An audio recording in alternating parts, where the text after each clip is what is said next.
Okay, good morning to you all. మనం ఇప్పుడు దాకా వీడియోస్లో ఫస్ట్ చాప్టర్ కంప్లీట్ చేసుకున్నాం. లాస్ట్ వీడియోస్లో 9th క్లాస్ పాలిటీలో ఫస్ట్ చాప్టర్ కంప్లీట్ చేసుకున్నాం. అండ్ ఈ వీడియోలో సెకండ్ చాప్టర్ స్టార్ట్ చేస్తున్నాం, కాన్స్టిట్యూషనల్ డిజైన్. దీంట్లోకి వచ్చేసరికి అసలు కాన్స్టిట్యూషన్ అనేది ఎందుకు, అసలు ఎలా రేజ్ అయింది పీపుల్లో, మన కాన్స్టిట్యూషన్ కావాలి అన్న డిమాండ్ ఎలా రేజ్ అయింది అనేది తెలుసుకుంటాం. సో దానికి ఎగ్జాంపుల్గా సౌత్ ఆఫ్రికా గురించి ఇచ్చారు. సౌత్ ఆఫ్రికాలో ఆ కాన్స్టిట్యూషన్ కావాలి అన్న ఒక డిజైర్ అనేది ఎలా వచ్చింది, ఆ డిమాండ్ అనేది ఎలా వచ్చిందో చూద్దాం. ఫస్ట్ సౌత్ ఆఫ్రికాలో స్ట్రగుల్ అగైనెస్ట్ అపార్థైడ్. అపార్థైడ్ అంటే ముందు చెప్తాను నేను అపార్థైడ్ అంటే. అండ్ అక్కడ అప్పుడు ఆ స్ట్రగుల్లో ఏమైందంటే నెల్సన్ మండేలా ఏం చేస్తారు, ఆ అపార్థైడ్ అనే సిస్టమ్ని అపోజ్ చేస్తారు. సో అపోజ్ చేయడం వల్ల ఆయన్ని దేశద్రోహిగా పరిగణిస్తారు. అతను మంచి ఆయనే, కాకపోతే ఇప్పుడు ఫర్ ఎగ్జాంపుల్ మన దేశంలో గాంధీని కానీ జవహర్లాల్ నెహ్రూని కానీ ఇండిపెండెన్స్ టైంలో ఏం చేశారు, దేశద్రోహులుగా పరిగణించి వాళ్ళని బ్రిటిషర్స్ ఏం చేశారు, జైల్లో వేశారు. ఇలాగే ఇతన్ని కూడా నెల్సన్ మండేలా గారిని కూడా దేశద్రోహిగా పరిగణించి, ఎందుకంటే ఆయన అపార్థైడ్ని అపోజ్ చేస్తున్నారు, గవర్నమెంట్ని వ్యతిరేకంగా ఆయన వెళ్తున్నారు. సో ఆయన్ని దేశద్రోహిగా పరిగణించి ఆయన్ని కూడా ప్రిజన్ అండ్ జైల్లో వేసేసారు 1964లో. ఎందుకంటే అపార్థైడ్ అంటే ఏంటంటే అసలు రేషియల్ డిస్క్రిమినేషన్, అంటే వైట్స్కి బ్లాక్స్కి అంటే what we say the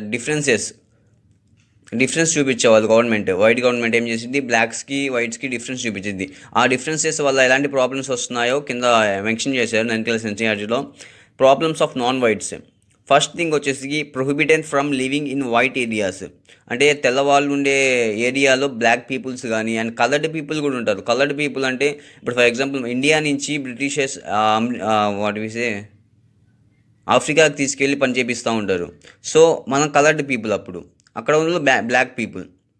so coloured people కానీ బ్లాక్ పీపుల్ కానీ ఈ వైట్ పీపుల్ ఉన్న ప్లేస్లో ఉండకూడదు. And they cannot work in white areas without permission. ఒకవేళ వర్క్స్ ఉంటాయి కదా, ఏమైనా కార్పెంటర్ వర్క్ కానీ ప్లంబర్ వర్క్ కానీ ఇలాంటి వర్క్స్ ఏమైనా ఆ ఏరియాలో వైట్ ఏరియాలో ఉంటే బ్లాక్ పీపుల్కి, ఆ బ్లాక్ పీపుల్ పర్మిషన్ తీసుకొని వెళ్ళాలి ఆ ఏరియాస్లోకి. And all public places were separate for blacks and whites, policy of segregation. అంటే అన్ని పబ్లిక్ ప్లేసెస్ అందరికీ ఒకేలా ఉండవు. రెస్టారెంట్స్ కానీ మాల్స్ కానీ అండ్ చర్చెస్, మాస్క్ ఇలాంటివి ఏంటి డిఫరెంట్గా ఉంటాయి. ఒక్కొక్కరికి బ్లాక్ పీపుల్కి సపరేట్గా ఉంటుంది అండ్ వైట్ పీపుల్కి సపరేట్గా ఉంటుంది. సో మనకు తెలుసు బ్లాక్ పీపుల్కి అయితే ఒక లో క్వాలిటీలో ఉంటుంది అండ్ వైట్ పీపుల్కి అయితే కొంచెం హై క్వాలిటీలో ఉంటుంది. సో ఇలాంటి ప్రాబ్లమ్స్ అనేవి ఫేస్ చేశారు. సో వీటిని అగైనెస్ట్గా అపోజ్ చేయాలి అని African national Congress raised voice against it. So African national Congress ఏం చేసింది, దానికి అగైనెస్ట్గా వాయిస్ రైజ్ చేసింది. సో ఇది ఆఫ్రికా యొక్క పొజిషన్. ఎప్పుడు వాళ్ళ వాయిస్ రైజ్ చేయకముందు, అపార్థైడ్కి వాయిస్ రైజ్ చేయకముందు ఇది ఆఫ్రికా ఫేస్ చేసే ప్రాబ్లమ్స్. నెక్స్ట్ వీడియోలో అసలు ఆఫ్రికా ప్రొటెస్ట్ ఎలా చేసింది, సక్సెస్ఫుల్గా ఎలా కంప్లీట్ చేసుకొని ఆ అపార్థైడ్ నుంచి ఎలా ఫ్రీగా అయింది అనేది నెక్స్ట్ వీడియోలో తెలుసుకుందాం. Okay, thank you. Good morning to you all. Last వీడియోలో ఆఫ్రికా వాళ్ళు అపార్థైడ్ నుంచి ఎలాంటి ప్రాబ్లమ్స్ ఫేస్ చేస్తున్నారో తెలుసుకుందాం. అండ్ ఈ వీడియోలో దాన్ని అగైనెస్ట్గా ప్రొటెస్ట్ ఎలా రీచ్ చేశారు అండ్ వాళ్ళు ఫ్రీడమ్ ఎలా తెచ్చుకున్నారో ఈ వీడియోలో చూద్దాం. సో ఏం చేయింది, ప్రొటెస్ట్ స్టార్ట్ అయింది కదా, ఏఎన్సి ఆఫ్రికన్ నేషనల్ కాంగ్రెస్ ఏం చేసింది, వాయిస్ రైజ్ చేసింది అగైనెస్ట్ అపార్థైడ్.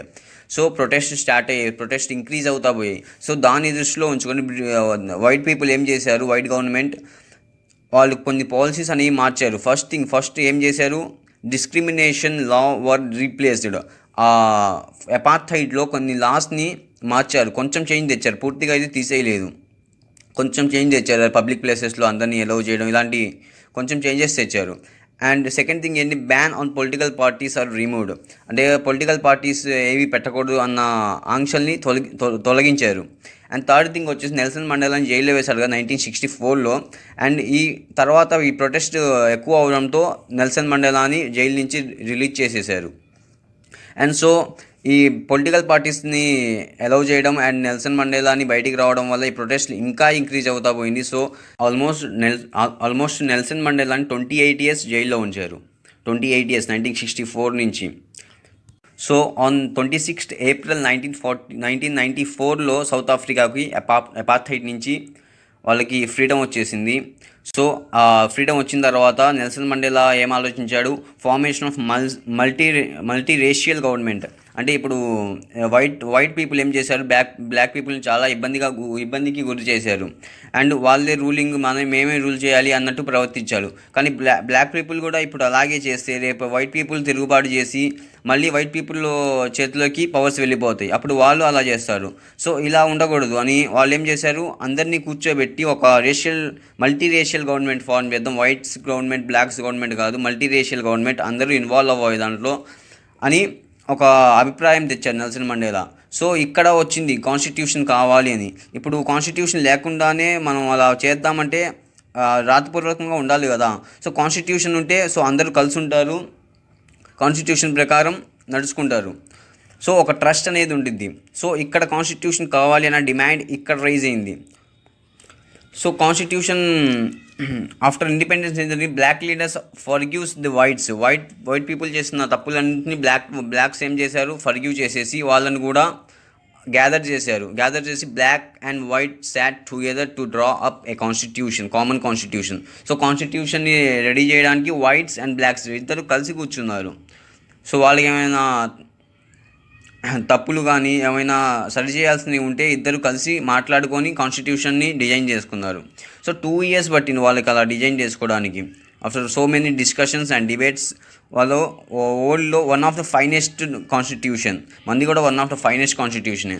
ఆఫ్రికన్ కాన్స్టిట్యూషన్ కూడా one of the finest constitution of the world. So constitution అనేది డిజైన్ చేసుకున్నారు. ఈ వీడియోలో మనం సౌత్ ఆఫ్రికా ప్రొటెస్ట్ ఎలా చేసింది అండ్ ఫ్రీడమ్ ఎలా తెచ్చుకుంది అండ్ కాన్స్టిట్యూషన్ ఎలా డిజైన్ చేసుకుంది అనేది చూసాం. అండ్ నెక్స్ట్ వీడియోలో అసలు కాన్స్టిట్యూషన్ యొక్క నీడ్స్ ఏంటి, అసలు వై కాన్స్టిట్యూషన్ అన్న క్వశ్చన్కి ఆన్సర్ చూద్దాం నెక్స్ట్ వీడియోలో. Okay, thank you. Okay, good morning to you all.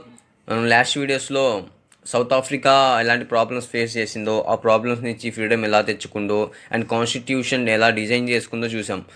ఈ వీడియోలో అసలు కాన్స్టిట్యూషన్కి అంత డిమాండ్ ఎందుకు వచ్చింది, అసలు ప్రతి కంట్రీ కాన్స్టిట్యూషన్ ఎందుకు ప్రిఫర్ చేస్తున్నారో ఈ వీడియోలో చూద్దాం. కాన్స్టిట్యూషన్ చేసే వర్క్స్ ఏంటో ఈ వీడియోలో చూద్దాం. సో ఫస్ట్ వచ్చేసరికి కంక్లూజన్ ఫ్రమ్ సౌత్ ఆఫ్రికా. ఆ సౌత్ ఆఫ్రికా ఎగ్జాంపుల్ నుంచి ఎలాంటి కంక్లూజన్ వచ్చింది, సో వాళ్ళకి ఒక ట్రస్ట్ అనేది ఏర్పడాలి. సో వైట్స్ ఉన్నారు, బ్లాక్స్ ఉన్నారు. వైట్స్ బ్లాక్స్ని తొక్కేయకూడదు, బ్లాక్స్ వైట్స్ని తొక్కేయకూడదు. ఇలా తొక్కేయకూడదు అంటే సో వీళ్ళ ఒపీనియన్స్ వాళ్ళ ఒపీనియన్స్ రెండు కలుపుకొని ఒక అగ్రిమెంట్ అనేది రాసుకోవాలి. సో అదే కాన్స్టిట్యూషన్.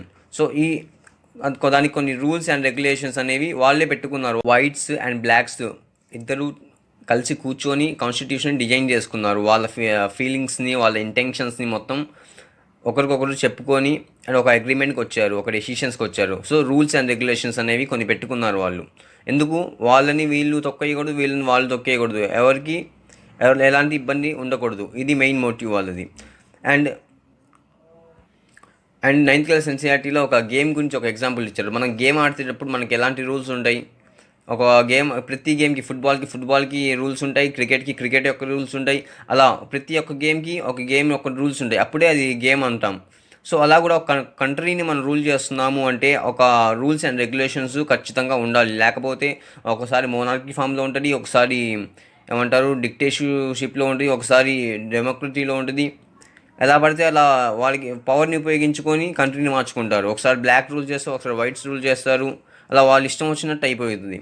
సో మనకి గేమ్లో రూల్స్ ఎలా ఇంపార్టెంటో మన కాన్స్టిట్యూషన్ కూడా ఒక కంట్రీని రూల్ చేయాలంటే అంతే ఇంపార్టెంట్. ఒక రూల్స్ అండ్ రెగ్యులేషన్స్తో కంట్రీని రూల్ చేయాలి. కాన్స్టిట్యూషన్ డెఫినేషన్ కూడా ఇచ్చాడు. కాన్స్టిట్యూషన్ అంటే ఏంటి, ఒక set of return rules that are accepted by the people. ఆ పీపుల్ యొక్క ఒపీనియన్స్ని ఒక సెట్ ఆఫ్ రూల్స్లోకి మార్చుకుందాం. ఫర్ ఎగ్జాంపుల్, మన దేశంలో ఆడపిల్లల్ని హెరాసింగ్ చేయడం ఎక్కువగా ఉండి ఆర్ థీవ్స్ దొంగలు ఎక్కువగా ఉన్నారు. సో వాటి గురించి మన పీపుల్ ఏమనుకుంటున్నారు, ఆ పీపుల్ యొక్క ఒపీనియన్ ఏంటి, ఇలా వాటి గురించి రిప్రజెంటేటివ్స్ కానీ పార్లమెంట్లో అండ్ అసెంబ్లీలో రిప్రజెంటేటివ్స్ కానీ వాటి గురించి ఆలోచించి అమెండ్మెంట్స్ అనేవి తీసుకురావడానికి ట్రై చేస్తాం. So it is nothing but constitution is nothing but a expression of opinion of peoples. Okay, what does a constitution do, అసలు కాన్స్టిట్యూషన్ చేసే వర్క్స్ ఏంటియో లైన్ బై లైన్ చూద్దాం. దీంట్లో చూద్దాం the trust and coordination between the diverse groups. అంటే మన కంట్రీలో చాలా డైవర్సిఫైడ్ గ్రూప్స్ ఉంటాయి. సౌత్ ఆఫ్రికాలో కూడా వైట్స్ అండ్ బ్లాక్స్ ఉన్నాయి. మన కంట్రీలో రీజనల్ వైజ్గా తమిళనాడు అని, తెలుగు అని అండ్ కన్నడియన్ అని, ఇలా మహారాష్ట్ర వాళ్ళని, ఇలా వేరే గ్రూప్స్ ఉంటాయి ప్లేస్ పరంగా కానీ. అండ్ క్యాస్ట్ పరంగా, రిలీజన్ పరంగా. సో వీటన్నిటి మధ్య ఎవరి పవర్తో హాని చేయకూడదు. సో ఇలాంటి ఒక ట్రస్ట్ అనేది కాన్స్టిట్యూషన్ అనేది ఇచ్చింది. సో దీనివల్ల ఏంటంటే కోఆర్డినేషన్ బిల్ట్ అయింది ఒక టూ డైవర్సిఫైడ్ గ్రూప్స్ మధ్య. ఇలా డైవర్సిఫైడ్ గ్రూప్స్ అన్నీ కూడా ఒక బ్రదర్హుడ్ ఫామ్లో ఉంటాయి, ఒక సోదర భావంతో ఉంటాయి. ఎందుకు అంటే వాళ్ళకి ట్రస్ట్ ఉంటుంది కాన్స్టిట్యూషన్ మీద. సో వీళ్ళు మమ్మల్ని ఏమీ చేయలేరు, సో ఫండమెంటల్ రైట్స్ ఉన్నాయి మనకు ప్రొటెక్ట్ చేసుకోవడానికి. సో ఎవరు తక్కువ కాదు, ఎవరు ఎక్కువ కాదు ఇక్కడ అనే ఒక ట్రస్ట్ అనేది ఉండిద్ది. అండ్ ఎవరి చేతిలో పవర్ ఉన్నా కానీ ఎవరు భయపడరు, ఎందుకంటే వాళ్ళ రైట్స్ వాళ్ళకు ఉంటాయి. So power is a secondary, వాళ్ళ రైట్స్ వాళ్ళకు ఉంటాయి. సో కోఆర్డినేషన్ కూడా ఉంటుంది డైవర్సిఫైడ్ గ్రూప్స్ మధ్య. So constitution gives a trust and coordination. So ఇక్కడ సెకండ్ పాయింట్ వచ్చేసరికి గవర్నమెంట్ విల్ బీ కాన్స్టిట్యూటెడ్. అంటే రాజ్యాంగాన్ని కట్టుబడి గవర్నమెంట్ పనిచేస్తుంది. సో రూల్ ఆఫ్ లా అనేది ఉంటుంది ఇక్కడ. సో గవర్నమెంట్ అనేది ఎలా ఉంటుంది, రాజ్యాంగానికి కట్టుబడి ఉంటుంది. అండ్ లిమిట్స్ కూడా, ఫర్ ఎగ్జాంపుల్ ఒక పర్సన్ ఉన్నారు, ఆ పర్సన్కి మొత్తం పవర్ ఇచ్చేసేయరు. ఫర్ ఎగ్జాంపుల్ రెవెన్యూ డిపార్ట్మెంట్లో రెవెన్యూ వర్కే చూస్తారు, అండ్ అడ్మినిస్ట్రేటివ్ డిపార్ట్మెంట్లో అడ్మినిస్ట్రేటివ్ వర్క్ చూస్తారు, పోలీస్ డిపార్ట్మెంట్లో పోలీస్ వర్కే చూస్తారు. ఇలా లిమిట్స్ అనేవి ఉంటాయి. అండ్ లెజిస్లేటివ్ ఎమ్మెల్యేస్ కానీ ఎంపీస్ కానీ వాళ్ళు ఏంటంటే లెజిస్లేటివ్ వర్కే చూస్తారు, అండ్ జ్యుడిషియరీ వాళ్ళు జ్యుడిషియరీ వర్క్ చూసుకుంటారు. సో ఇలా గవర్నమెంట్ అనేది ఒక లిమిట్స్ ఇస్తారు. ఒక పర్టికులర్ పర్సన్కి పవర్ ఇచ్చిందంటే ఆ పవర్స్కి లిమిట్స్ కూడా ఇస్తుంది. అండ్ ఏ డెసిషన్ ఎవరు తీసుకోవాలని క్లారిటీ కాన్స్టిట్యూషన్లో మెన్షన్ చేస్తుంటుంది. So government will be constitute. గవర్నమెంట్కి ఫుల్ పవర్స్ అనేవి ఎక్కడా ఉండవు, వాళ్ళకి లిమిట్స్ ఉంటాయి. అండ్ నెక్స్ట్ థర్డ్ పాయింట్ వచ్చేసరికి limits the power of government and provide the rights of citizens. So గవర్నమెంట్కి ఎంత పవర్ ఉందో ఆ విధంగానే సిటిజన్స్ కూడా రైట్స్ అనేవి ఇచ్చాయి. ఎందుకంటే గవర్నమెంట్ తన పవర్ని మిస్లీడ్ చేసి ప్రజలకి ఎలాంటి హాని అనేది తలపెట్టకూడదు.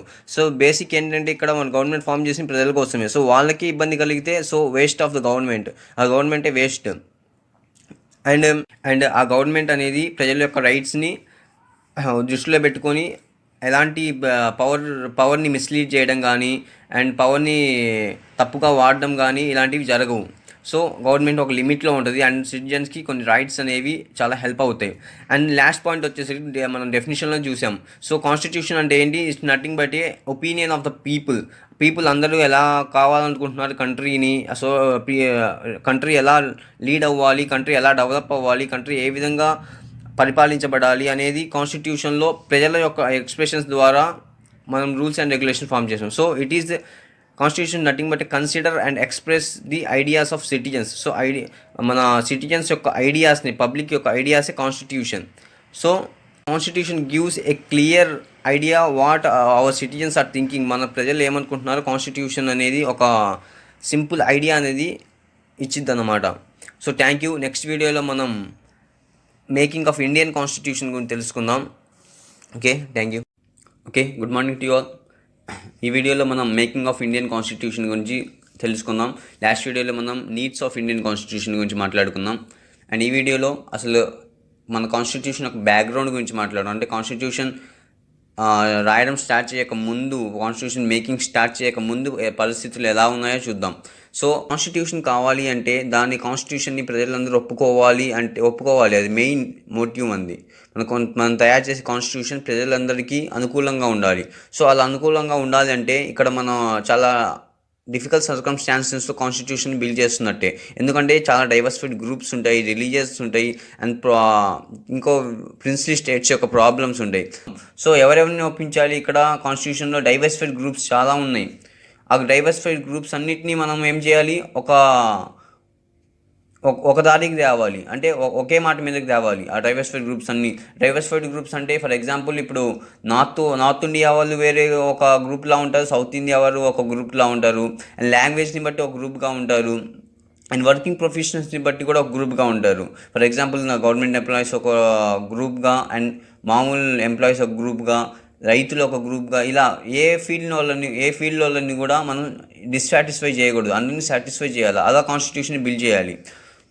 అండ్ నెక్స్ట్ వచ్చేసరికి రిలీజియన్ పార్టీషియన్స్, అండ్ రిలీజియన్స్ కానీ క్యాస్ట్ కానీ వీటన్నిటిని వాళ్ళ సపరేట్ రూల్స్ ఉంటాయి. సో వాళ్ళకి డిస్కరేజ్ చేసినట్టు కానీ, వాళ్ళకి ఇబ్బందికరంగా చేసినట్టు కానీ అలా ఉండకూడదు, వాళ్ళు డిస్సాటిస్ఫై అవ్వకూడదు. సో అన్ని రిలీజియస్ని యొక్క స్క్రిప్చర్స్ని కానీ వాళ్ళ ఆచారాలని కానీ మనం నెగ్లెక్ట్ చేసినట్టు కానీ అండ్ వాళ్ళని ఒక తప్పుగా చూపించినట్టు కానీ మన కాన్స్టిట్యూషన్ ఉండకూడదు. సో అది కూడా దృష్టిలో పెట్టుకోవాలి. అండ్ థర్డ్ థింగ్ వచ్చేసి problems with the integration of principal states. అంటే ప్రిన్సిపల్ స్టేట్స్ అంటే మనం బ్రిటిష్ వాళ్ళు ఉన్నప్పుడు ఏం చేశారు, బ్రిటిష్ వాళ్ళు పరిపాలించే ప్రాంతం కాకుండా వేరే ప్రాంతాలు ఉంటాయి కదా, రాజులు పరిపాలించే ప్రాంతాలు కొన్ని ఉన్నాయి. ఫర్ ఎగ్జాంపుల్ హైదరాబాద్ ఉంది. హైదరాబాద్ బ్రిటిష్ వాళ్ళు పరిపాలించలేదు, నిజాం వాళ్ళ చేతిలో ఉంది. సో అలాంటి ప్రాంతాలను ఏం చేశారు, బ్రిటిష్ వాళ్ళు ఒక అనౌన్స్మెంట్ ఇచ్చారు. ఆ ప్రాంతం వాళ్ళు ఏం చేయొచ్చు, కావాలనుకుంటే పాకిస్తాన్లో కలవచ్చు, లేకపోతే ఇండియాలో కలవచ్చు, లేకపోతే మీరు ఇండిపెండెంట్గా ఒక కంట్రీగా ఫామ్ చేసుకోవచ్చు అని ఒక స్టేట్మెంట్ ఇచ్చి వెళ్ళిపోయారు. కాకపోతే ఇక్కడ ఒక కంట్రీగా ఫామ్ చేయాలి అంటే ఫర్ ఎగ్జాంపుల్ హైదరాబాద్ ఎక్కడ ఉంటుంది, కరెక్ట్ మధ్యలో ఉంటుంది. ఇండియా మ్యాప్లో చూసుకుంటే కొంచెం మధ్యలో ఉన్నట్టే హైదరాబాద్ మధ్యలో ఉంటుంది. సో ఇండియా మొత్తం ఒక కంట్రీగా ఉండి మధ్యలో ఇంకో కంట్రీ ఉంటే కొంచెం విచిత్రంగా ఉండదు. సో ఇలాంటి ప్రిన్సిపల్ స్టేట్స్ అన్నింటినీ కలుపుకోవడం కూడా ఒక పెద్ద టాస్క్ అని చెప్పుకోవచ్చు మన ఇండియన్ కాన్స్టిట్యూషన్ మేకింగ్లో. సో ఈ మూడింటిని సాటిస్ఫై చేస్తూ ఇండియన్ కాన్స్టిట్యూషన్ ఒక డిఫికల్ట్ సర్కమ్స్టాన్సెస్లో ఇండియన్ కాన్స్టిట్యూషన్ ఒక రాయడం జరిగింది. నెక్స్ట్ వచ్చేసరికి path to the constitution.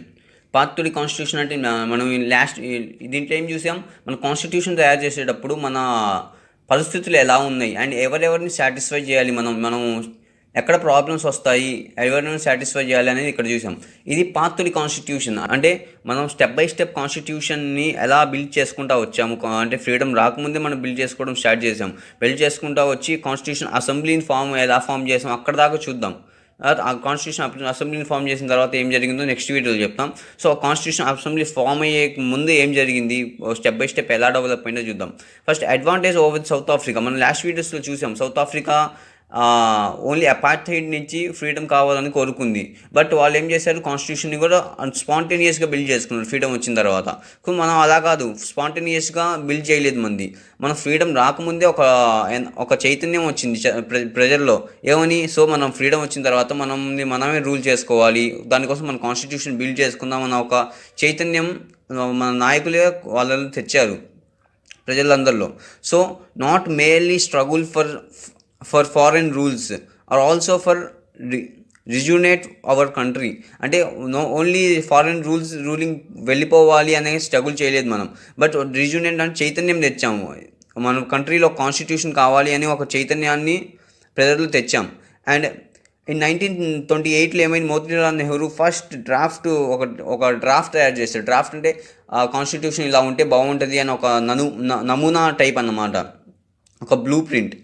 And constitution draft ready చేశారు. ఎవరెవరు, మోతీలాల్ నెహ్రూను 8 అదర్ కాంగ్రెస్ లీడర్స్ వాళ్ళందరూ కలిసి ఏం చేశారు, ఒక డ్రాఫ్ట్ తయారు చేశారు, ఫస్ట్ డ్రాఫ్ట్ అది.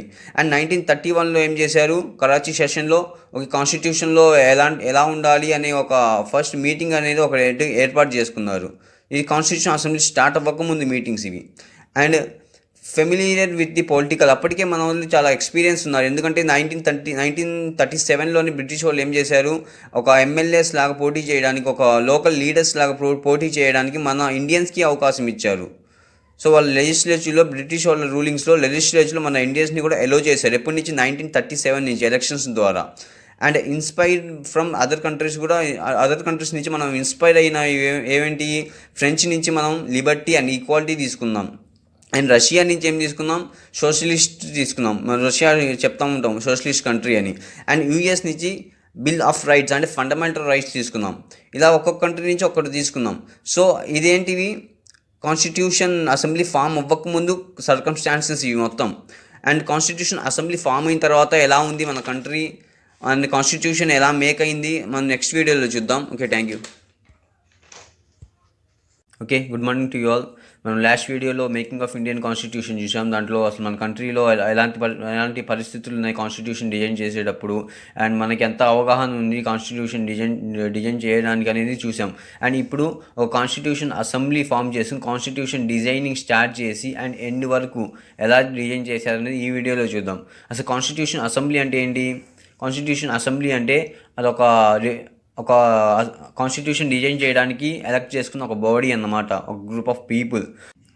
అండ్ 1946 జూలైలో ఏం చేశారు, ఎలక్టెడ్ రిప్రజెంటేటివ్స్ ఉంటారు. అంటే అప్పుడు 1937లోని లాస్ట్ వీడియోలో కూడా చెప్పాను నేను ఈ విషయం. 1937లో బ్రిటిష్ వాళ్ళు ఏం చేశారు, ఇండియా వాళ్ళని ఒక ఎమ్మెల్యే స్థాయిలో పోటీ చేయడానికి, ఎలక్షన్స్లో పోటీ చేయడానికి ఎలౌ చేశారు. ఒక ఇండియన్స్ని వాళ్ళ లోకల్ లీడర్స్గా నియమించడానికి వాళ్ళకి ఎలక్షన్స్ పెట్టేవాళ్ళు. సో అలా ఎలక్ట్ అయిన వాళ్ళు 1946 జూలైలో వాళ్ళు ఒక కాన్స్టిట్యూషన్ అసెంబ్లీ ఫామ్ చేయాలని వాళ్ళ ఏరియా నుంచి కొంతమంది ఎన్నుకున్నారు. ఎవరి ఏరియా నుంచి వాళ్ళు వాళ్ళ మెంబర్స్, కాన్స్టిట్యూషన్ మెంబర్స్ని వాళ్ళు ఎన్నుకున్నారు. Choose the member of constitution అసెంబ్లీలో మెంబర్స్ లాగా వాళ్ళ ఏరియా నుంచి కొంతమందిని సెలెక్ట్ చేసుకుని పంపించారు. సో అలా కంట్రీ మొత్తం కవర్ అయ్యారు. సో ఆ ఎలక్షన్ అనేది ఎలా జరిగింది, ఎస్టీవీ అంటే సింగిల్ ట్రాన్స్ఫరబుల్ ఓట్, అంటే మన రాజ్యసభలో చూస్తూ ఉంటాం కదా, అలా ఓటింగ్ సిస్టమ్ జరిగింది. సో అప్పుడు total number of constitution assembly ఎంతమంది ఉన్నారు, 389 మెంబర్స్ ఉన్నారు. అండ్ 389 మెంబర్స్ ఏం చేశారు, ఫస్ట్ మీటింగ్ ఏర్పాటు చేసుకున్నారు. ఎప్పుడు ఫామ్ అయింది, జూలై 1946లో. ఫస్ట్ మీటింగ్ ఎప్పుడు, 1946 డిసెంబర్లో ఏర్పాటు చేసుకున్నారు. సో అప్పటి నుంచి కాన్స్టిట్యూషన్ డిజైనింగ్ స్టార్ట్ అయింది. ఆ తర్వాత నెక్స్ట్ ఏం జరిగింది, partition of Pakistan and India divide అయిపోయాయి. సో అప్పుడు ఏం జరిగింది, కాన్స్టిట్యూషన్ అసెంబ్లీలో పాకిస్తాన్ ఏరియాలో ఉన్న పీపుల్ కూడా ఉంటారు కదా, సో ఆ కౌంట్ అనేది తగ్గింది, 299 మెంబర్స్కి వచ్చేసింది. 389 నుంచి 299 మెంబర్స్కి వచ్చేసింది. మిగతా వాళ్ళు పాకిస్తాన్లో కలిసిపోయారు వాళ్ళు. సో డివైడ్ అయిపోయారు. సో కౌంట్ అనేది తగ్గింది. అండ్ నెక్స్ట్ థింగ్, వీళ్ళు 299 మెంబర్స్ కలిసి కాన్స్టిట్యూషన్ డిజైన్ చేయడం స్టార్ట్ చేశారు మళ్ళీ. అండ్ కాన్స్టిట్యూషన్ డిజైనింగ్ ఎప్పుడైపోయింది అంటే, అడాప్షన్, ఇంప్లిమెంటేషన్ రెండింటి డిఫరెన్స్ మనం తెలుసుకోవాలి.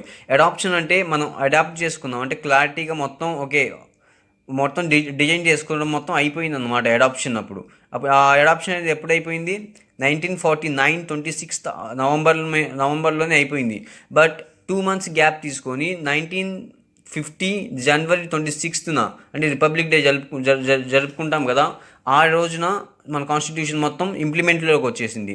ఎందుకు ఈ 2 months గ్యాప్ అంటే, హిస్టారికల్ బ్యాక్గ్రౌండ్ చూసుకుంటే జవహర్లాల్ నెహ్రూ గారు ఒక మీటింగ్లో ఏం చెప్పారంటే, కమింగ్ 26 జనవరి రోజు మనం ఇండిపెండెన్స్ డే జరుపుకుంటున్నామని ఒక హామీ ఇచ్చారు ప్రజలకి. బట్ అది నెరవేరలేదు. సో అది ఇంకా లాంగ్ టైం తీసుకుంది ఇండిపెండెన్స్ రావడానికి. సో దానికి గుర్తుగా 26th జనవరిని మనం రిపబ్లిక్ డేగా చేసుకుందామని ఈ 2 months గ్యాప్ని ఇచ్చారన్నమాట. సో ఇక్కడ కాన్స్టిట్యూషన్ డిజైనింగ్ గురించి మాట్లాడుకుందాం. ఈ కాన్స్టిట్యూషన్కి మనం ఎందుకు ఎంత వాల్యూ ఇస్తున్నాము అంటే, ఆ డిజైన్ చేసిన ప్రాసెస్ గురించి తెలుసుకోవాలి ముందు. సో యాక్సెప్టెన్స్ ఆఫ్ కాన్స్టిట్యూషన్ ఎందుకు ఎంత వాల్యూ ఇస్తున్నామంటే, because of the process the constitution have made.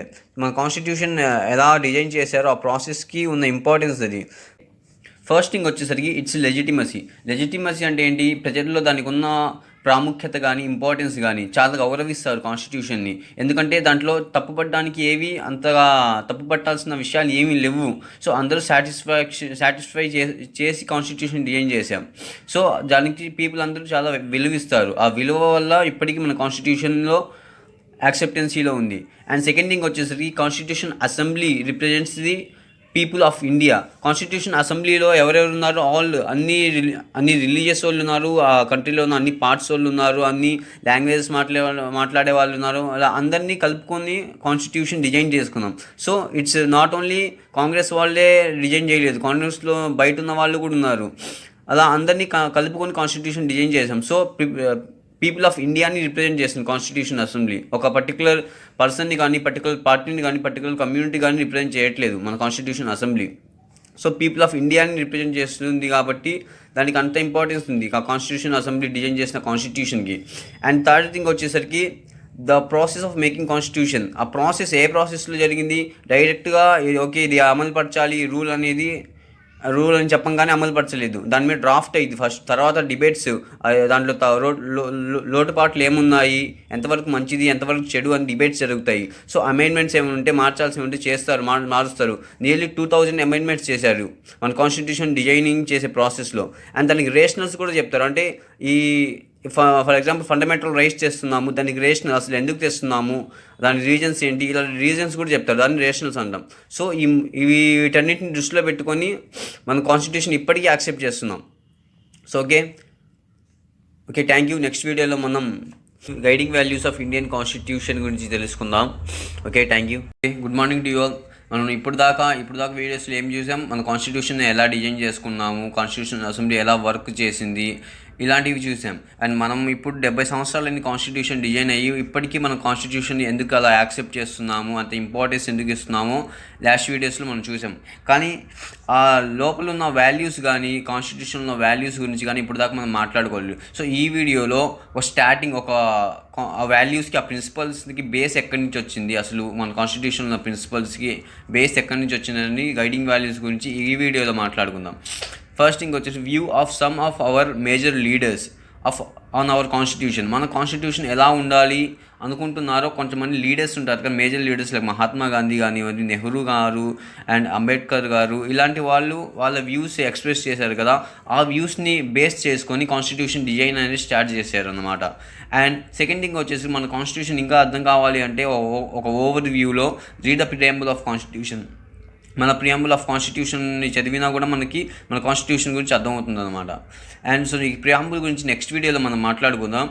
And ఈ వీడియోలో చెప్పా కదా, లీడర్స్ వాళ్ళ వ్యూస్ని వాళ్ళు ఎక్స్ప్రెస్ చేశారు కాన్స్టిట్యూషన్ గురించి. అది ఎలా ఎక్స్ప్రెస్ చేశారు అనేది ఒక ఎగ్జాంపుల్గా మన 9th క్లాస్ ఎన్సీఆర్టీలో మహాత్మా గాంధీ గారు ఇచ్చిన స్పీచ్ కానివ్వండి, అంబేద్కర్ గారి స్పీచ్ కానివ్వండి 9th క్లాస్ ఎన్సీఆర్టీలో ఇచ్చారు, అవి చూద్దాం. అదేంటంటే డ్రీమ్స్ అండ్ ప్రామిసెస్. అంటే డ్రీమ్స్ అంటే మన కాన్స్టిట్యూషన్ గురించి మనకున్న హోప్స్ కానీ, అండ్ ప్రామిసెస్ మన కాన్స్టిట్యూషన్ గురించి మనం చేసిన కాన్స్టిట్యూషన్ గురించి ఉన్న వాగ్దానాలు కానీ, వీటి గురించి మనం మాట్లాడుకుందాం. So Mahatma Gandhi has spelt what he wanted the constitution to do. So Mahatma Gandhi గారు ఒక స్పీచ్ అనేది ఇచ్చారు. ఇప్పుడు 1931లో యంగ్ ఇండియా మూమెంట్లో ఆయన ఒక స్పీచ్ ఇచ్చారు. ఏమని? సోషల్ అప్లిఫ్ట్మెంట్ గురించి ఇచ్చారు. సో మన కాన్స్టిట్యూషన్ ఎలా ఉండాలి అని కాన్స్టిట్యూషన్ని ఉద్దేశించి మాట్లాడుతూ, మన కాన్స్టిట్యూషన్లో అన్టచబిలిటీ అనేది ఉండకూడదు, అండ్ మొత్తం అన్టచబిలిటీ అసలు ఉండకూడదు, అండ్ సోషల్ అప్లిఫ్ట్మెంట్ అనేది ఉండాలి. లోవర్ క్యాస్ట్లో ఉన్న వాళ్ళు కానీ, లోవర్ మనీ పరంగా కానీ, దేని పరంగా అయినా లోలో ఉన్న వాళ్ళు కూడా హై పొజిషన్కి రావాలి అని మన గాంధీ గారు ఉద్దేశం అనమాట. అండ్ దానికి సొల్యూషన్కి ఏం చెప్పారు? షోయింగ్ ఈక్వాలిటీ అని గాంధీ గారి ఒపీనియన్. అంటే అందరికీ సమాన హక్కులు ఇస్తే వాళ్ళే డెవలప్ అవుతారని గాంధీ గారి ఒపీనియన్. అండ్ బిఆర్ అంబేద్కర్ గారి స్పీచ్ కూడా సేమ్ సోషల్ అప్లిఫ్ట్మెంట్ గురించే మన 9th క్లాస్ ఎన్సీఆర్టీలో ఇచ్చారు. సో ఆయన ఏం చేశారు?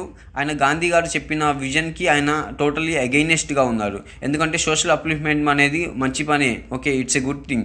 బట్ ఎలా పాసిబుల్ అయ్యిందంటే షోయింగ్ ఈక్వాలిటీ అనేది, సమాన హక్కులు ఇవ్వగానే సోషల్ అప్లిఫ్ట్మెంట్ అనేది పాసిబుల్ అవ్వదు. ఎందుకంటే ఫస్ట్ ఇన్ఈక్వాలిటీని మనం తీసేయాలి. సమాజంలో వీళ్ళు తక్కువ వీళ్ళు ఎక్కువ అన్న ఒక భావన, ఒక ఫీలింగ్ ఉంటుంది కదా, దాన్ని మనం ముందు తీసేయాలి. ఆ తర్వాత మనం సోషల్ అప్లిఫ్ట్మెంట్ గురించి మాట్లాడుకోవచ్చు అని ఈయన ఒపీనియన్, బిఆర్ అంబేద్కర్ గారి ఒపీనియన్. ఇన్ఈక్వాలిటీ తీసేస్తే ఆటోమేటిక్గా సోషల్ అప్లిఫ్ట్మెంట్ అనేది వచ్చింది అని అంబేద్కర్ గారి ఒపీనియన్ అనమాట. సో అండ్ ఇక్కడ ఎగ్జాంపుల్ కూడా ఇచ్చాను నేను. గాంధీ గారు ఏం చెప్పారు? అందరికీ సమానమైన హక్కు ఇచ్చారు. ఫర్ ఎగ్జాంపుల్ ఇక్కడ ఈ లైన్ అనేది ఒక వాల్ అనుకోండి, ఒక గోడ. అండ్ వీళ్ళు ముగ్గురు, ఈయన లో పొజిషన్లో ఉన్నాడు, ఈయన మిడిల్ పొజిషన్లో ఉన్నాడు, ఈయన హై పొజిషన్లో ఉన్నాడు. వీళ్ళ ముగ్గురు ఒక మ్యాచ్ కానీ, ఒక పర్ఫార్మెన్స్ కానీ ఇక్కడ చూస్తున్నారు ఈ గోడకి అవతల పక్క. So he can see freely. ఇతను కూడా కొంచెం కనిపించేది, కొంచెం కనిపించదు. సో ఇతనికి అసలు ఒక స్టెప్ ఇచ్చినా కూడా, వీళ్ళ ముగ్గురికి ఒక్కొక్క స్టెప్ ఇచ్చారు. ఈ ఒక్క స్టెప్ ఇచ్చినా కూడా ఇతనికి నో యూజ్ అన్నమాట. సో ఇతనికి ఏం చేయాలి? ఇంకా కొంచెం హెల్ప్ ఎక్కువ చేయాలి ఇతనికి. ఫర్ ఎగ్జాంపుల్ రిజర్వేషన్స్ పరంగా కానీ అలా. అంటే ఇది అంబేద్కర్ గారి గురించి ఒక ఎగ్జాంపుల్, ఆయన వ్యూ గురించి. ఫర్ ఎగ్జాంపుల్ ఇతను లో పొజిషన్లో కాబట్టి ఇతనికి 3 స్టెప్స్ ఇచ్చారు. అండ్ ఇతను మీడియం పొజిషన్ కాబట్టి 2 స్టెప్స్ ఇచ్చారు. ఇతను హై పొజిషన్లో ఉన్నాడు కాబట్టి హీస్ 1 స్టెప్. ఆయనకున్న ప్రీవియస్గా ఉన్న 1 స్టెప్పే ఆయనకుంది. సో తక్కువగా ఉన్న వాళ్ళకి ఏం చేశారు? ఎక్కువ హెల్ప్ చేశారు. So they can have social upliftment. And next వచ్చేసి రిఫ్లెక్షన్ ఆఫ్ ప్రియాంబుల్. మన ప్రియాంబుల్ అనేది మన కాన్స్టిట్యూషన్లో ఎలా రిఫ్లెక్ట్ అవుతుంది? ఫర్ ఎగ్జాంపుల్ మన ఒక ఓవర్ వ్యూ మొత్తం మనం కాన్స్టిట్యూషన్ గురించి ప్రియాంబుల్లోనే మనం చూస్తాం. సో నెక్స్ట్ వీడియోలో మనం ఫిలాసఫీ ఆఫ్ కాన్స్టిట్యూషన్ అంటే ప్రియాంబుల్ గురించి నెక్స్ట్ వీడియోలో మనం మాట్లాడుకుందాం. Okay, thank you. Good morning to you all. Last వీడియోలో మనం ఏం చూసాం? Guiding values of Indian constitution start చేసాం. అందులో 2 టైప్స్ ఉన్నాయి. ఒక ఫస్ట్ థింగ్ ఏంటిది? మన లీడర్స్ చెప్పిన స్పీచెస్ మన కాన్స్టిట్యూషన్ని ఎలా రిఫ్లెక్ట్ అయ్యాయి అనే దాని గురించి డిస్కస్ చేసుకున్నాం. అండ్ నెక్స్ట్ సెకండ్ వన్ వచ్చి ప్రియాంబుల్ చూసినా కానీ మన కాన్స్టిట్యూషన్ ఓవర్వ్యూ అర్థమైంది. సో ఈ వీడియోలో మనం ప్రియాంబుల్ గురించి తెలుసుకుందాం. సో ప్రియాంబుల్ ఏమైనా embedded in the preamble values అనేవి మన ప్రియాంబుల్లో ముందుగానే డిఫైన్ చేస్తున్నాయి. మన కాన్స్టిట్యూషన్లో ఎలాంటి వాల్యూస్ ఉండాలి, ఎలాంటి ప్రిన్సిపల్స్ ఉండాలి, ఏ ఫిలాసఫీతో కాన్స్టిట్యూషన్ ముందుకెళ్తుంది అన్న కీ పాయింట్స్ అన్నీ ప్రియాంబుల్లో ముందుగానే ఇంట్రడక్టరీ పార్ట్ లాగా ముందుగానే డిజైన్ చేస్తున్నారు. సో ప్రియాంబుల్ అంటే ఏంటి? The introductory statement of basic values of constitution. చెప్పే కదా మన కాన్స్టిట్యూషన్లో బేసిక్ వాల్యూస్, మన కాన్స్టిట్యూషన్ దేని బేస్ మీద రన్ అవుద్ది అన్న బేసిక్ వాల్యూస్ అన్నీ ప్రియాంబుల్లో స్టార్టింగ్లోనే ఉన్నాయి. So it contains the philosophy on which entire constitution is based. And ప్రియాంబుల్లోకి వచ్చేస్తే అసలు ప్రియాంబుల్ అంటే ఏంటి, ప్రియాంబుల్ ఎక్కడి నుంచి స్టార్ట్ అవుతుంది అంటే ప్రియాంబుల్లో స్టార్టింగే ఒక ఈ స్టేట్మెంట్ అన్ని కనిపించింది, we the people of India. We the people of India అంటే ఇట్ రిప్రజెంట్స్ దట్ మేము మన ఇండియన్స్ పీపుల్ అందరూ కలిసి కాన్స్టిట్యూషన్ని డిజైన్ చేసుకున్నాం అనే మీనింగ్ వస్తుంది అక్కడ. సో మనం అందరం కలిసి డిజైన్ చేసుకున్నాం ఇండియన్ పీపుల్ అందరూ. So it the ideology of Indian people, ఒక కాంగ్రెస్ పార్టీ వాళ్ళు, లేకపోతే ఒక పర్టికులర్ కమ్యూనిటీ వాళ్ళు, లేకపోతే కాన్స్టిట్యూషన్ అసెంబ్లీలో ఎవరైతే ఉన్నారో వాళ్ళంతవరకే ఒప్పుకున్నారు, అలా కాదు. సో ఇండియా మొత్తం పీపుల్కి రిప్రజెంట్ చేస్తుంది కాన్స్టిట్యూషన్. అది ఎందుకు అంటే లాస్ట్ వీడియోస్ చూస్తే అర్థమైద్ది, కాన్స్టిట్యూషన్ డిజైనింగ్ ప్రాసెస్ చూసుకుంటే. So we the people of India having solemnly resolve the constitute of India into, మన కాన్స్టిట్యూషన్ని దేంట్లోకి మార్చుకుంటున్నాం, sovereignty and socialist, secular, democratic and republic, ఈ ఫార్మ్స్లో మన కాన్స్టిట్యూషన్ మనం డిజైన్ చేసుకుంటున్నామని ప్రియాంబుల్లో మనం క్లియర్గా డిక్లేర్ చేసుకుందాం. ఈ సోవర్జినిటీ ఇవి నేచర్స్ అన్నమాట, లక్షణాలు, మన కాన్స్టిట్యూషన్కి ఉన్న లక్షణాలు ఇవి ఆబ్జెక్టివ్స్ వచ్చేసరికి లక్ష్యాలు, అంటే మన గోల్స్, మనం ఏం అచీవ్ చేయాలనుకుంటున్నాం కాన్స్టిట్యూషన్ ద్వారా. సో ఇవి అండ్ ఇవెందుకు ఈ sovereignty, socialist, secular, democratic and republic, వీటిని ఉపయోగించుకొని to secure all the citizens justice, liberty, equality and fraternity. So ఈ లక్షణాలు ఉపయోగించుకొని మనం ఈ లక్ష్యాలని చేరుకోవాలి, అంటే ఈ గోల్స్ని ఫుల్ఫిల్ చేయాలి. సో వీటి గురించి మీనింగ్స్ చూసుకుందాం. సావర్జినిటీ అంటే ఏంటో, సెక్యులర్ అంటే ఏంటో, అండ్ ఈ ఆబ్జెక్టివ్స్, జస్టిస్ అంటే ఏంటి, లిబర్టీ అంటే మీనింగ్స్ చూద్దాం. అండ్ ఫస్ట్ థింగ్ వచ్చేసరికి సోవర్జిన్ అంటే ఏంటి, సార్వభౌమత్వం. అండ్ సార్వభౌమత్వం అంటే ఇండిపెండెన్స్. మనకున్న డిస్ప్యూట్స్ కానీ, మన కంట్రీలో ఏమైనా గొడవలు కానీ, ఏమైనా ప్రాబ్లమ్స్ కానీ రైజ్ అవుతూ ఉంటే అవి మనమే సాల్వ్ చేసుకోవాలి. అదర్ కంట్రీస్ మీద డిపెండ్ అవ్వడం కానీ, వాళ్ళు మన ప్రాబ్లమ్స్లో వాళ్ళు ఇన్వాల్వ్ అవ్వడం కానీ ఇలాంటివి జరగకూడదు. ఫర్ ఎగ్జాంపుల్ లాస్ట్ వీకే మన యూకే గవర్నమెంట్ మన గురించి వాళ్ళ పార్లమెంట్లో చర్చించుకుంది, మన ఫార్మర్స్ ప్రొటెస్ట్ ఎలా ఉంది, ఫార్మర్స్ని చాలా ఇబ్బంది పెడుతున్నారు అన్ని మన ప్రాబ్లమ్స్ వాళ్ళు డిస్కషన్ చేసుకొని వాళ్ళు ఇండియాని చాలా తక్కువ చేసి మాట్లాడారు అప్పుడు. సో అప్పుడు ఇండియా కూడా చాలా ఘాటుగానే రిప్లై ఇచ్చింది, ఎందుకంటే మన సావర్జిన్ కంట్రీ, మన ప్రాబ్లమ్స్ మనం చూసుకుంటాం, వాళ్ళకి అనవసరం అది. సో ఇది సావర్జినిటీ యొక్క meaning. No external power can dictate the government of ఇండియాకి వేరే వాళ్ళు డిరెక్షన్స్ ఇవ్వాల్సిన అవసరం లేదు, మన ప్రాబ్లమ్స్ మనం సాల్వ్ చేసుకుంటాం. సో ఇట్స్ ఇండిపెండెంట్, మనం ఎవరి మీద డిపెండ్ అవ్వాల్సిన అవసరం లేదు. అండ్ సెకండ్ థింగ్ వచ్చేసరికి సోషలిస్ట్ అంటే ఏంటి, సమాజంలో ఉన్న సంపద అనేది అందరికీ అందాలి, అందరికీ సమానంగా అందాలి అనేది. సో ఫర్ ఎగ్జాంపుల్ ఎడ్యుకేషన్ ఉంది, పూర్ చిల్డ్రన్ ఎడ్యుకేషన్ చదవాలంటే వాళ్ళు అంత పే చేయలేరు. సో వాళ్ళ కోసం ఫ్రీ ఎడ్యుకేషన్ ప్రొవైడ్ చేయడం. అండ్ వైద్యం ఉంది, పూర్గా ఉన్న వాళ్ళు ఆ మెడిసిన్ తీసుకోవాలన్నా, అక్కడ ట్రీట్మెంట్ చేయించుకోవాలన్నా వాళ్ళు కూడా అంత పే చేయలేరు. సో వాళ్ళ కోసం గవర్నమెంట్ హాస్పిటల్స్లో ఫ్రీగా ట్రీట్మెంట్ చేయడం, ఇలాంటివి. సో అన్నిటినీ యూటిలైజ్ చేసుకోవాలి అందరూ. సో ఇదే మెయిన్ కాన్సెప్ట్ అన్నమాట, socialist concept. For example income tax ఉపయోగించుకొని రిచ్ పీపుల్ దగ్గర ఉన్న అమౌంట్ని పూర్ పీపుల్ డెవలప్ అవ్వాలి అని వాళ్ళ కోసం స్పెండ్ చేస్తుంటాం. సో ఇలా అందరూ అన్ని రిసోర్స్ని, సమాజంలో అన్ని రిసోర్స్ని, వెల్త్ని ఉపయోగించుకోవాలి, అందరికీ అవైలబుల్లో ఉండాలి అనేది మెయిన్ కాన్సెప్ట్ సోషలిస్ట్ది.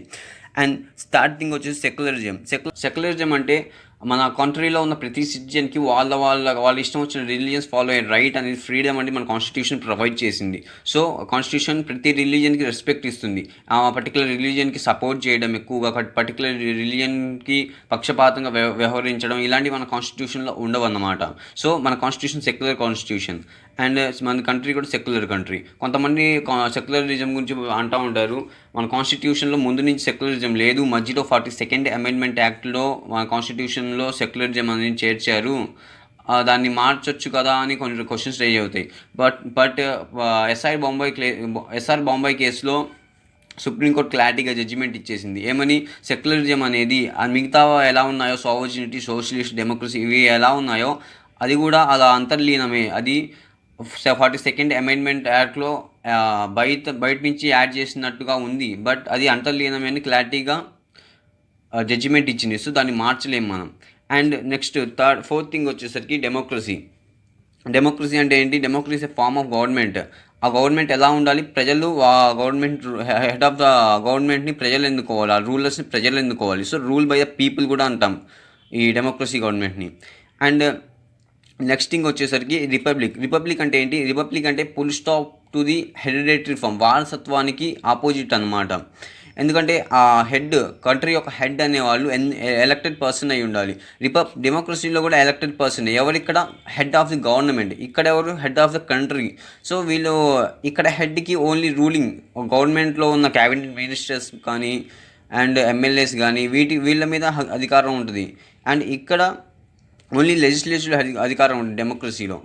అండ్ ఇక్కడ కంట్రీలో ఉన్న ప్రతి డిపార్ట్మెంట్లో వీళ్ళకి అధికారం ఉంటుంది, ప్రెసిడెంట్కి. సో ఇలాంటి వ్యక్తి ఎలా ఉండాలి?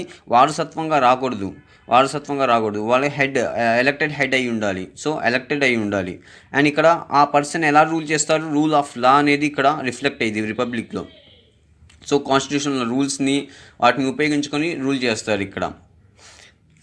అండ్ డెమోక్రసీలో అలా కాదు, ఓటింగ్ సిస్టమ్ ద్వారా ఎవరి మెజారిటీ ఉంటే వాళ్ళు రూల్ అవుతాం. సో మన కంట్రీ డెమోక్రసీని ఫాలో అవుద్ది అండ్ రిపబ్లిక్ని, రెండింటిని ఫాలో అవుద్ది. By the people and of the law, రెండు రూల్ చేస్తాయి. ఇప్పుడు దాకా మనం ప్రియాంబుల్లో ఇచ్చిన 5 కీవర్డ్స్ ఉన్నాయి, అవి చూసాం. సో అవి ఎందుకు యూజ్ చేస్తున్నాయి? టు సెక్యూర్ ది కింద 4 కీవర్డ్స్ ఉన్నాయి, వీటిని సెక్యూర్ చేయడానికి అవి ఉపయోగిస్తున్నాం. సో ఫస్ట్ థింగ్ అండి జస్టిస్ అంటే ఏంటిది? న్యాయం అంటే ఎలా ఉండాలి?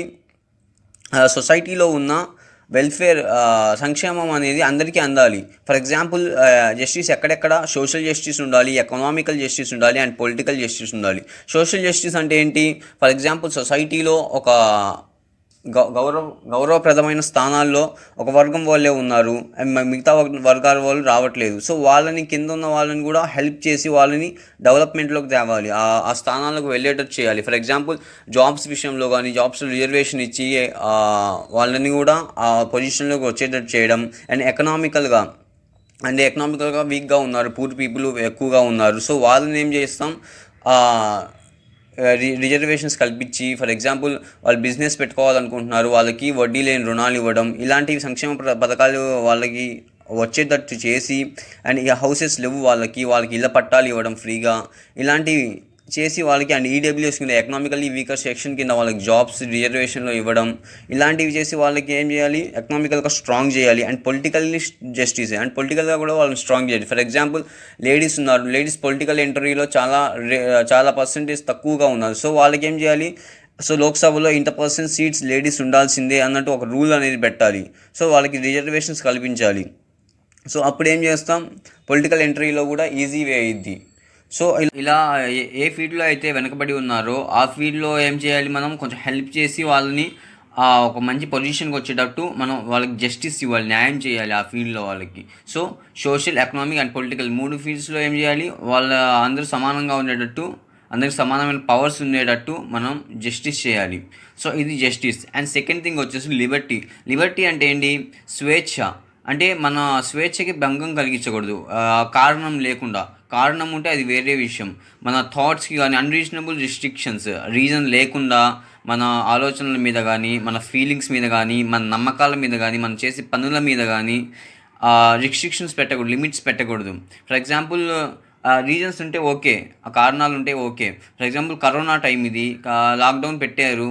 ఆ లాక్డౌన్లో మనం బయటికి వెళ్ళకూడదు అనే ఒక రీజన్ అయితే ఉంది. ఎందుకు? కరోనా వచ్చింది కాబట్టి మనం బయటికి వెళ్ళకూడదు, స్ప్రెడ్ అయ్యింది కాబట్టి. సో అది మామూలు టైంలో అదే రూల్ పెడితే అది మన లిబర్టీకి, మన స్వేచ్ఛకి భంగం కలిగించినట్టే. సో రీజన్ లేకుండా చేస్తే, రీజన్తో చేస్తే ఇట్స్ ఓకే.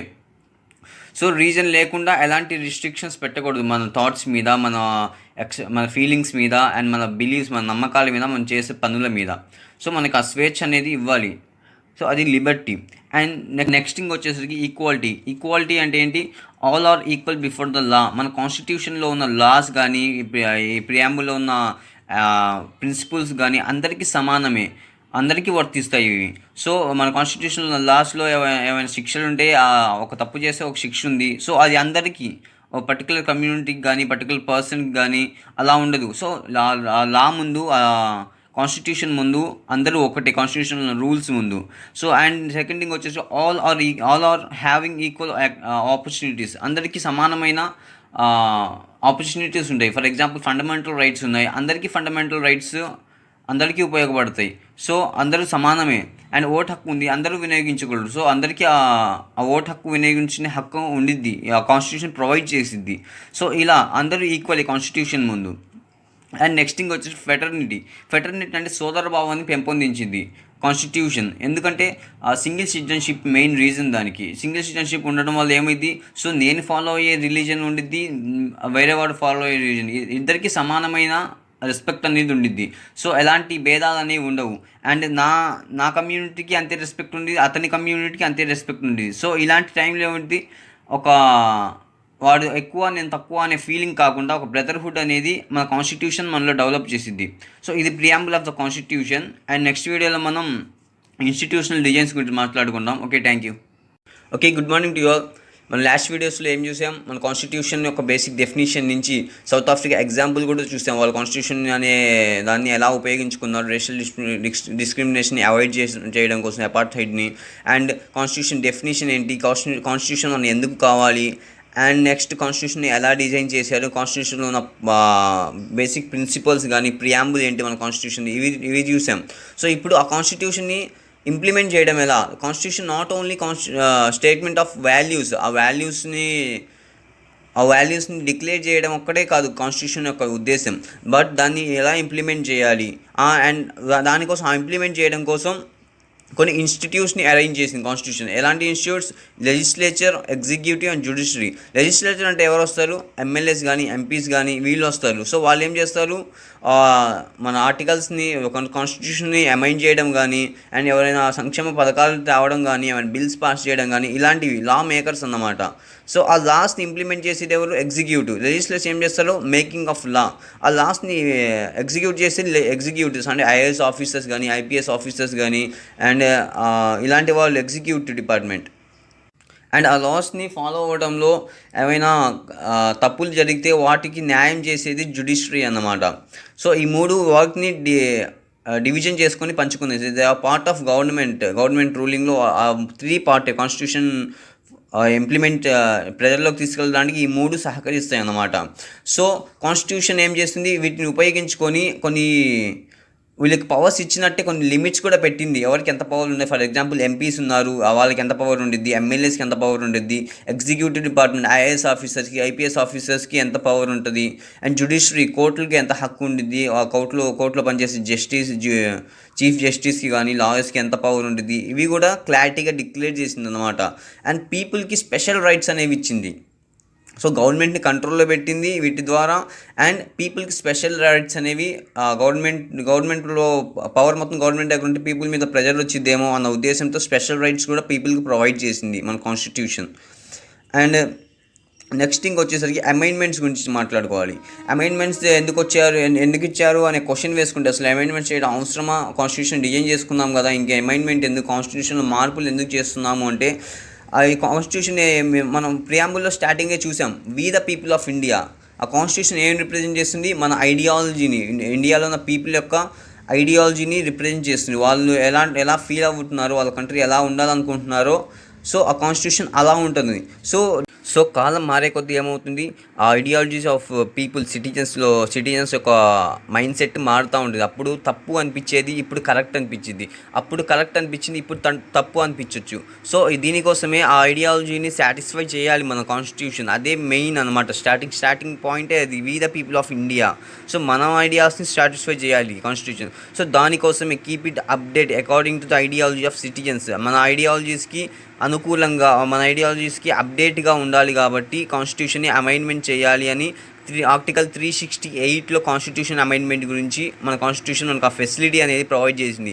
దానికి ప్రాసెస్ కూడా ఉంది. సో ఆ ప్రాసెస్ మన ఎమ్మెల్యేస్కి ఎంపీస్కి ఇచ్చారు, వాళ్ళకి ఇచ్చారు. ఎందుకంటే రిప్రజెంటేటివ్స్ ప్రజల పక్షాన ఉండే వాళ్ళు ఎవరు, ఎమ్మెల్యేస్ అండ్ ఎంపీస్, వాళ్ళు రిప్రజెంటేటివ్స్ కాబట్టి లెజిస్లేచర్కి ఆ అవకాశం అనేది ఇచ్చింది. సో ఇది మన ఇన్స్టిట్యూషనల్ డిజైన్, కాన్స్టిట్యూషన్ ఎలా ఇంప్లిమెంట్ చేస్తామని ఇది 4th చాప్టర్ ఇంకా డెప్త్గా ఉంటుంది దీని గురించి. ఓకే, అక్కడ తెలుసుకుందాం ఇంకా డెప్త్గా. సో ఇది 2nd చాప్టర్ అయిపోయింది ఇక్కడతో, కాన్స్టిట్యూషనల్ డిజైన్. నెక్స్ట్ వీడియోలో మనం 3rd చాప్టర్ స్టార్ట్ చేద్దాం, electoral politics. Okay, thank you.